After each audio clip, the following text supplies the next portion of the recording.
Please note that this podcast contains information regarding sensitive events, including domestic violence, assault, and abuse, as well as other triggering events such as murder. This podcast is intended for mature audiences. Welcome to Afterglow, Unveiling the Idaho Cult. This is Season 4, Episode 7, Whispers from the Cell, the June 8th Revelation. When Alice jumped down the rabbit hole, she immediately regretted her decision. A rabbit hole is a metaphor for something that transports someone into a troubling, surreal state or situation. Welcome to Afterglow, the unveiling of the Idaho Cult. This podcast will take you down the deepest of rabbit holes as it unfolds. The story is so compelling, so bizarre, and so heinous, it's impossible to look the other way. Chad Daybell and Vallow were dedicated in the most horrible way to an ideology that should only be fiction. Instead, their ideology put them behind bars. Join us as we explore the lives, lies, and diabolical crimes of Vallow and Chad Daybell. I'm your host, Kathy Brooks. Please follow and subscribe wherever you get your podcasts. Hello, everyone, and welcome back to Afterglow, Unveiling the Idaho Cult. We're now on Season 4, Episode 7, Whispers from the Cell, the June 8th Revelation. Hi, everyone. I know I didn't drop an episode last week. I did forget to mention that I was going to be out of town, and I work on my episodes on the weekends and after hours from work. And I was in Chicago for the weekend last week and part of the beginning of the week because I am obtaining my Greek citizenship. I am a Greek American. My father was born over there in Greece, and I am going to be having my dual citizenship, which I have been approved for, and it is going through now. It just has to be registered in Greece. Then I can take a trip over there and get my passport. So that's why I missed last week dropping an episode for all of you. And also, just FYI, if you are interested in Greece or Greece travel or ever going to Greece or want to live vicariously through my trips, I do have a YouTube channel.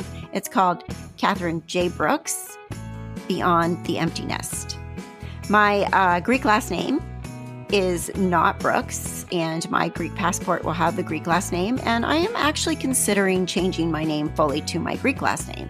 Since my family changed the name when they came to the United States, my grandparents, when they went back, they used the Greek last name. My father never went back. He lived in the U.S. until he passed away in 2009. So just a thought. Anyway, let's get back into this case. Vallow and Chad Daybell. Today, Whispers from the Cell, the June 8th Revelation. Now, I know we're going a little bit back in time. This is the day before the children's bodies were found in Chad Daybell's backyard. As I discover and organize my recordings, some of them will be played out of order at this point because things were dropped later after I started my show, especially during the trial. There was evidence that came out that fits in our timeline of trying to do things in the proper order as they were happening in real time. So there will be a little bit of jumping around, and please forgive me for that, but it makes sense when you look at everything and what's been going on. So we are up to, on the last episode, we are up to right after the children's bodies were found, and Summer Shiflett called and spoke with her sister Lori, and it was heartbreaking, the realization that these children were found in the backyards. But the day before they were found in the backyard, June 8th, 2020, Lori and Chad had a phone call, a jailhouse phone call that was eventually played in court. I'm going to play that now, and I will stop to give you some descriptions and stuff because some of it is, I had to listen to it many, many times to kind of pick it apart. So I will help you to understand what they're talking about as well. So without further ado, let me go ahead and get started, and we will play this. And this was all still before the second coming. The Lord had ordained for us to begin the millennial day within Zion and her cities while war and chaos reigned everywhere else. Okay, right off the bat, we're hearing this blend of religious zeal and this insular, almost apocalyptic worldview. Millennial day within Zion, while chaos reigns elsewhere. This isn't just a casual religious talk. This is a declaration of their belief that they were chosen, that they were initiating some kind of divine era, separate from the rest of the world's turmoil. This kind of rhetoric is a hallmark of cults, isolating members and creating a sense of exclusive purpose. Okay, now let's hear Chad's response. So it was already like the millennium, they were already living colonial way Like a pocket, yeah. the whole time. Well, that's kind of how I've seen it. As begins with a family, then a neighborhood, then a town, then a city. And New Jerusalem's kind of the best example of that. Right. Yeah, it starts small, but grows exponentially. Mm-hmm. It's will, and they're doing all they can to destroy one of the key families, but they're not going to. All right, let's comment on Chad. Key families, New Jerusalem, destroy. Those are the words he's using. This is where we see the paranoia and the self-grandiosity. They see themselves as under attack, as central figures in some grand cosmic battle. And the idea of a New Jerusalem growing exponentially suggests a belief in their own power to create or control something significant, something beyond the ordinary. It's truly a dangerous level of delusion. Okay, now let's move on to the part where they mention Alex Cox. I mean, there's so much that I know. I was sitting here thinking about that. I know too much. Yes. I can't deny it. I know it's just a matter of time. I just don't know what that timing is. So I texted Ray. He responded pretty quick. If you didn't catch that, Chad says he texted Ray Lamar. Ray, dead Alex. Dead Alex. Chad apparently has an ability to text him. Oh, that's good. Usually it's hard to get a hold of him. He's busy. Okay. Days. Yes. But I asked him what we'd talked about. He's very optimistic. It was very optimistic for you, or he's very optimistic it could happen.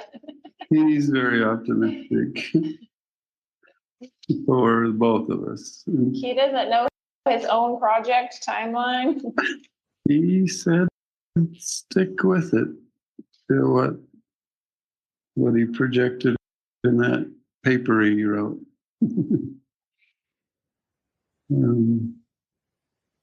House renovations always take longer than they think. That's the problem. I've been watching that Extreme Pools, and the people are like 3 months out. When they estimated they'd have it done, and they're like, well, we had so many problems, we couldn't get to the backyard, we had to pull a crane over the house to get these huge rocks for the waterfall. I can remember last summer, Taylor Hill, Mark's friend, parents moved into a trailer, like a camping trailer, in their driveway because they were going to build their house by the end of the year. Guess where they're still at? Really? They sold their house to their son. It's just a weird situation, but you're exactly right. Yeah, it takes forever. Yeah, there's always something comes up. Well, we didn't know when we dug in your backyard we were going to find whatever. And then they're like, we have to redo all the piping, and then we had trouble with this, and then something else happened. So, but they try to make it sound like it wasn't really that long, but it's always like, it's going to take 3 months. And then 3 months after that, they're like, okay, it took 6 months. You couldn't come in your backyard at all. And now it's not summer anymore. Now it's winter and your pool is finally done. Right. Mostly they do it in Florida and places like that. But. So he's optimistic about his construction problem or construction Problems. not problems, but plan. Yeah. His construction plan, the blueprints are still intact. Yes. They're timing. And I kind of just said, I texted him what you just said is, you guys are always a little off. Right, exactly. We just want a real estimate. Right. What do you say? He just laughed. So he did not confirm nor deny that fact. That contractors are always later than they think they're gonna be. He's like, it'll work out, how he is.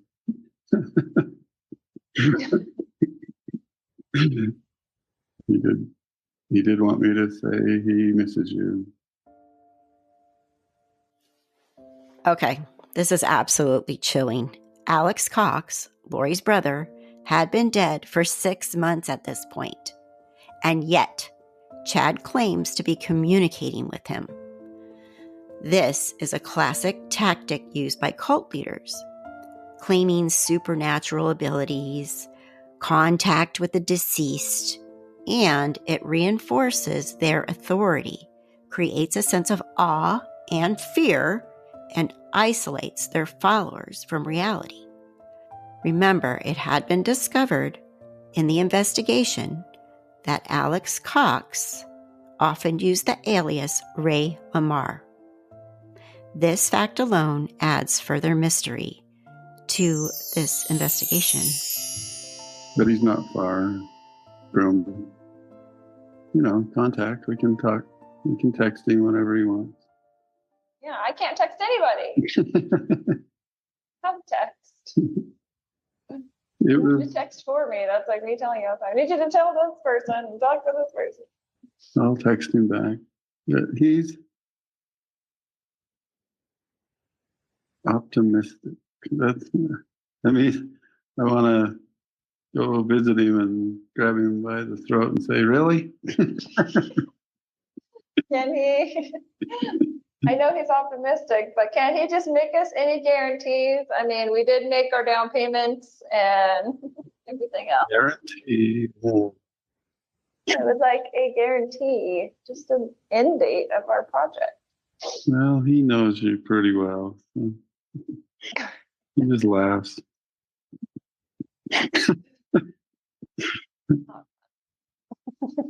No, I asked him what he thought of the video project. He said it was really nice. He loved it. Oh, good. Yeah, well, that's good. Although I'd never heard that song before. I don't know what that is. Maybe it's just something on like iMovie or something that's on your phone. Exactly. Yeah. Like one of the backgrounds that you can Church background, just a happy one. Yeah. Mm-hmm. I don't know, because I've never even heard that one, or I've never seen the app, but I know people can do that. iMovie, it was always on my iPhone. I just didn't ever click on it. Yeah. But frustratingly optimistic, I guess is. So frustrating for us. Yeah, that's what I mean. Thanks for completing your project on time. Will they get a bonus? They do it. Oh yeah, we'll give him a bonus.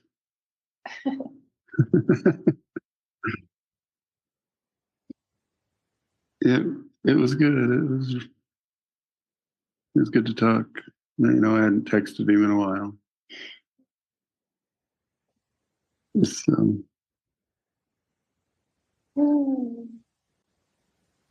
So he would still answer all my questions in the same way, you think, if I texted him? I think you ought to write down some questions for him and maybe even mail them off and see what happens. See if he'll respond to you. I have no doubt don't forget President Holland's talk. That snippet.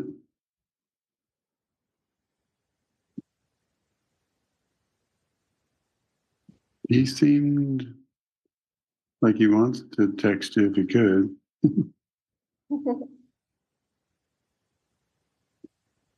Yeah, it's all true. That's all I can say.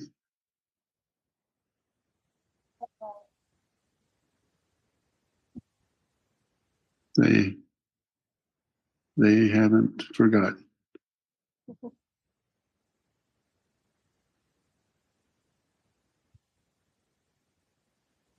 I know they want to work on their project and they're not too happy and busy. You know, that's how I filtered out. Oh, just like, I'm busy. Well, the truth I'm of good. that. It's good. It's good. You know what I'm saying?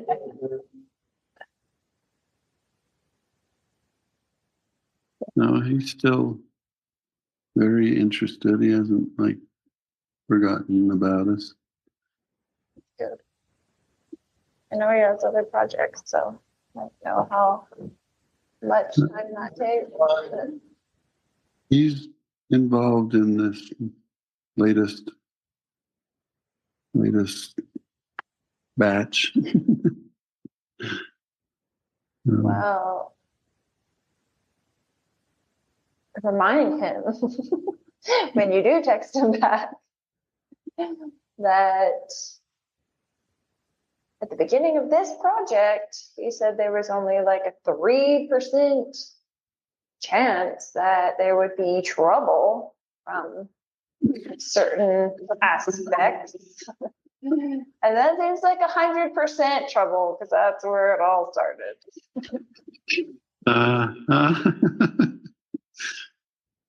So find out about that. Right. See what he has to say for himself on that issue. And you know exactly what I'm talking about. I do.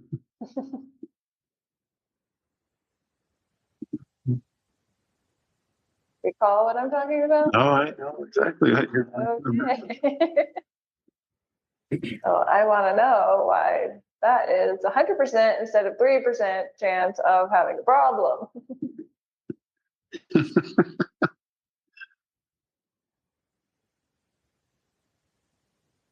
I think he was somewhat right in that. The other aspect was other people. It was a combination. I know it was a combination. I'm not saying there were other problems, obviously. It's of the location. But what I'm saying is that it's a combination of only, 5 problems. I agree. That was a big one. It was a big one. Uh-huh. So my faith in those kinds of guarantees are lower. Me too. And beggars can't be choosers. I get that, but you know what I'm saying. Mm-hmm. It's not like I get to pick the colors of everything that I want. He's just going to have to figure it out. Right. Since I'm here and I can't be in charge of the project. So. Mm-hmm. Yeah. I've thought back on that entire scenario. We went over the plan and the blueprint. Mm-hmm. And yeah, he said that wouldn't be a problem. Right.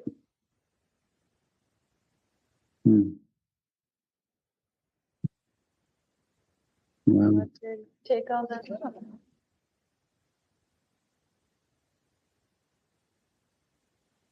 Oh, Why was that? it really was.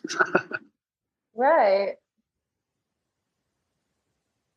No, I don't doubt that. It's just strange how it blossomed.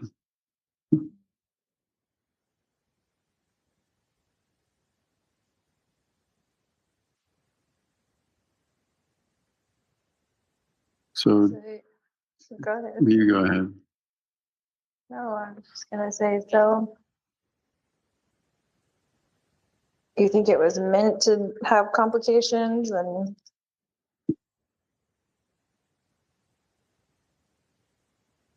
meant to go that direction?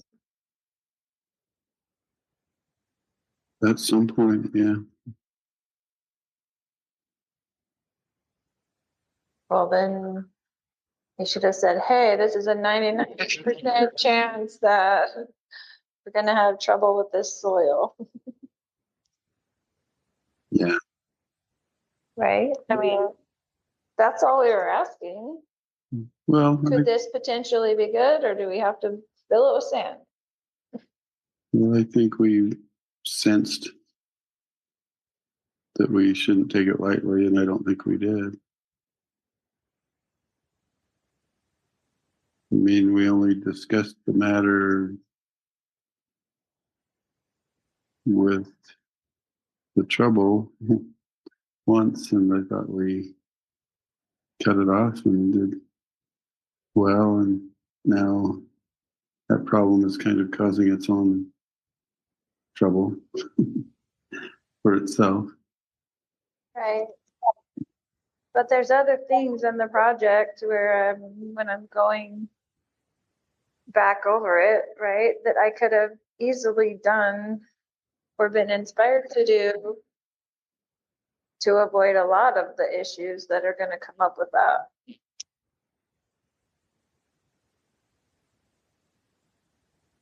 Yeah. That we weren't made aware of. So you see what I'm saying? Mm-hmm. I do. It was meant to go this way, you think? That's what I'm saying. I do. It's terrible.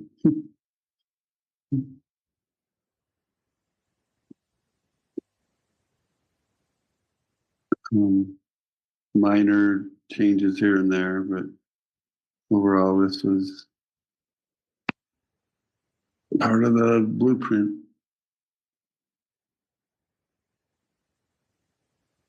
I mean, just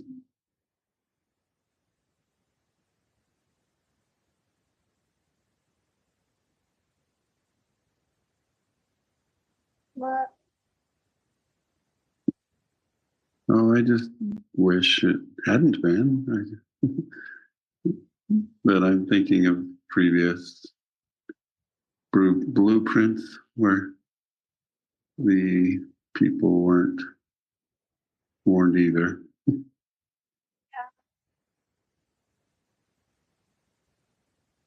It's maddening.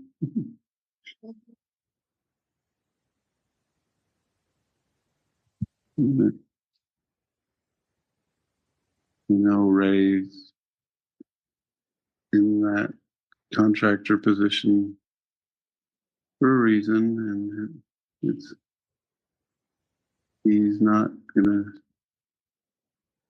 it's not gonna drop us for another project. Well, can't he like forcibly use a hand, punch some people in the face, and get some things done?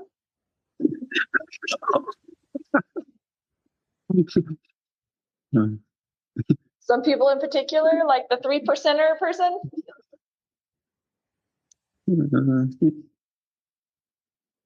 I don't think he wants to be violent. But mm-hmm. Well, I'm not saying be violent. I'm saying get their attention. Me too. What he did is kind of mute her effect. He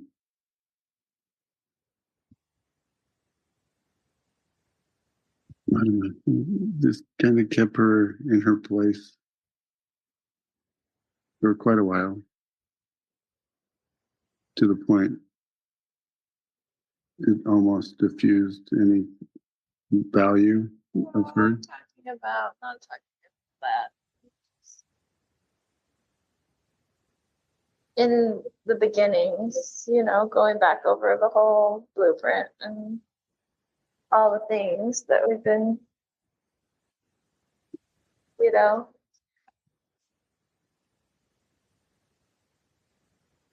I don't know what the word is, when you go through it. Anyway,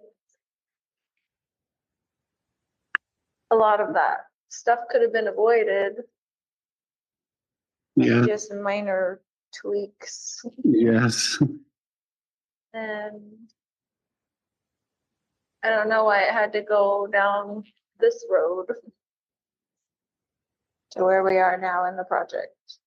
Mm-hmm.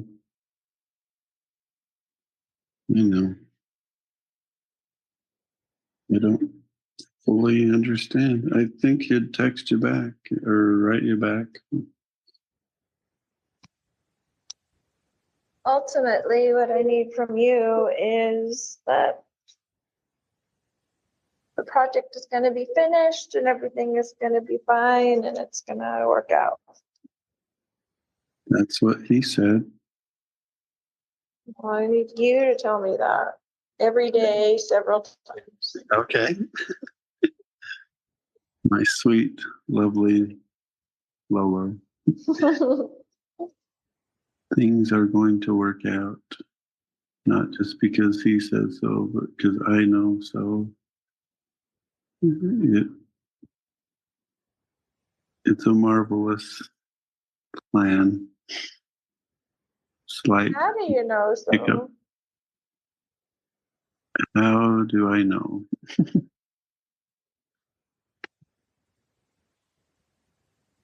It's been shown to me, honey. I've seen those beautiful eyes filled with tears as she sings to amazing groups of people. And I've seen that wonderful body dance to heavenly songs. Your purpose is only beginning. It's hardly begun. And it will be the pair. It won't be solo. And it's going to be incredible. Be cholo and not solo. That's right. Yep. It will be the Eurythmics. No solo careers.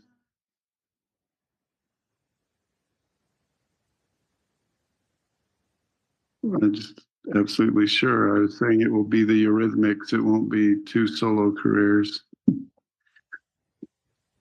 I know, but I'm saying, you said you have absolute what? Confidence? Absolute assurity, confidence, confirmation. It's going to be as seen. There's some things that aren't going to be altered.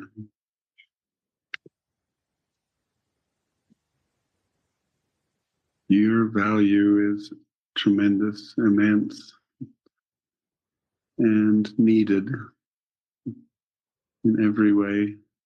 You're tremendous, my love. I know that is a fact. I think you underestimate yourself. I'm not trying to give you a big head or ego because you don't have one. You just are spectacular, and the Lord is going to use those talents. You're on earth at this time for that purpose. I'll try to call you back so we can pray. Okay.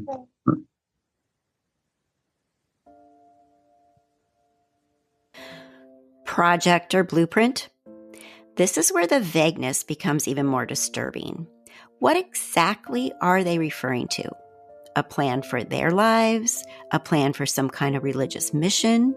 Or, as the prosecution in the trial that we will get to eventually suggests, a plan connected to the deaths of JJ, Tylee, and Tammy Daybell. Chad's response when Lori asks, "How do you know?" He says, "It's been shown to me." That response is another assertion of divine knowledge, a way to shut down any questioning. And his flattery towards Lori reinforces her belief in her own special role. The language is manipulative and designed to maintain control. All of this is hindsight, and we know what has happened in the end. But picking through this whole entire case, all the rabbit holes, really sheds a lot of light on what went on and what may still be going on in Lori's especially head. This call, even after the deaths, reveals the continued mindset and belief system that drove their actions. You know, this call in particular is a crucial piece of the puzzle. It reveals the inner workings of a dangerous ideology. It's a window into the minds of two people who believed they were acting on divine orders. A belief system that led to unspeakable tragedy. So, interesting, right? I had to listen to that so many times to really pick it apart. I hope this helps you as well. Now, don't forget, my name is Kathy Brooks. This is a one-woman show. Any donation that you can spare to help my show and to support my show would be so amazing. No donation is too small. There's a PayPal link below, and I would really appreciate you helping to support my show. As you can tell, there's no ads, there's no sponsors, just little old me trying to grow a podcast and get the information out there in the best way I can. I'm editing, I'm recording, I'm researching, I am doing it all. And I'm working full-time as a registered nurse, as a hospice nurse, and I am taking care of my mother who, unfortunately, it's getting more and more difficult. If I could make this podcast grow, I could spend more time at home with her. I'm considering what to do at this point. A nursing home. She is getting worse with the dementia. She's hallucinating all the time. She tries to leave sometimes. She can't get out the gate. She tried. I saw her in our cameras. I have cameras everywhere. And I'm exhausted from taking care of my mom with dementia and working full time. So anything you can do to help me would be appreciated. My goal is to keep her home until the very end and get her on hospice when she's hospice appropriate, and for me to be able to stay here and help her. I know there's going to be a time when I can't leave the house. And so with that being said, part of my plan to continue this podcast is to make it an income at some point, if I can just figure out how to do that. But in the meantime, it is my hobby, and I think it's really important information. And I think that it's such an important story to tell, because Lori and Chad are dangerous, and the people that followed them are just as dangerous, and not everyone was put in jail. Thank you for listening to Afterglow. Stay tuned for more updates as we continue to unravel the complexities of this case. I'm Kathy Brooks. Stay safe and stay well. Bye-bye. Theme music by Dan Lebowitz. Sources for this show: East Idaho News, Fox 10 Phoenix, Justin Lum, Annie Lennox, Annie Cushing. Thank you so much. Stay safe and stay well. Bye-bye. I'm Kathy Brooks.